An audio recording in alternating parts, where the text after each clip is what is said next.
with vehicles. But his brother, Kunuma, had inherited his mom and his aunt's tendency to occasionally rush at vehicles, growl at them, and then lie down again, something that I believe Brian has experienced before. Apparently, many of you are taking some stunning screenshots. Please do, because my camera battery's flat, and I would love to be able to share this with you.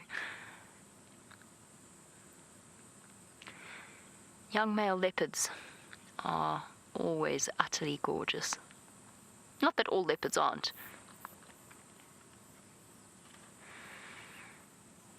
Natasha, that's exactly what I was thinking. I didn't say it, but it was exactly what I was thinking. That Mr. Q is the perfect leopard model. And he is. For now, relatively unscarred. He's got 1 or 2 scratches on his nose, probably from fights with his brother. The odd, no tears in his ears. He hasn't got droopy just yet, although his jowls are looking a little droopy. And he doesn't have the sort of the droopiness to his face in the same way Tingana does. Hello, boy. Now, I'm not quite sure exactly what was happening with Quarantine and Nkanyeni on Nkoro. Nkanyeni has 1 male cub who is over a year old now. In fact, I think he must be close to 14 months. And I imagine that in the not-too-distant future, Nkanyeni might be coming into estrus. I know that they had a brief scrap. I don't know if it was a scrap or just Nkanyeni was trying to draw Quarantine's attention away from her male cub.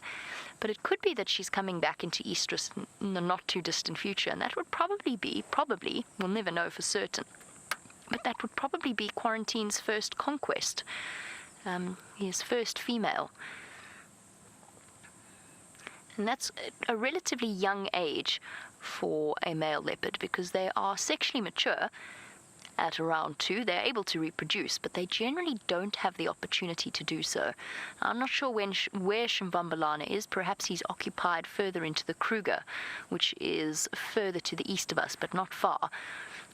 I think Shimvambalana probably has a massive territory that extends completely outside of the Sabi Sand, because of course there's no fences between here and the Kruger National Park, so he may well be in there defending his territory elsewhere, and perhaps Q is taking the opportunity.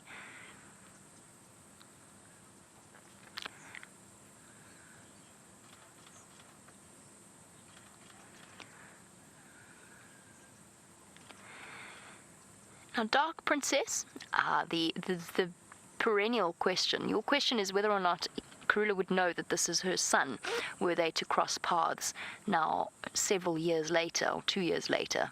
Almost 2 years since he dispersed. Yes, I think she would. I strongly believe that she would. I think that all of the leopards in the area know each other, and they know their mothers, their sons. As to how they would react to each other, that's a different story. The fact that they know that they're related and that they're mother and son isn't necessarily going to inspire close family feelings. And it's quite common to see females with new cubs and their previous generation, so their previous offspring, sharing a kill together, for example, or patiently tolerating each other's company. That happens regularly with leopards before the older offspring disperse and move off. But now Quarantine has dispersed and moved off, it's impossible to predict how he would react. Leopards are notoriously difficult. They do odd things.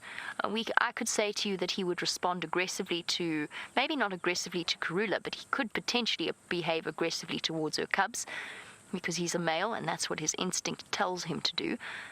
He would also potentially mate with his mom if she were in estrus and he happened to encounter her. And they're not governed by human rules, and inbreeding is common and does occur.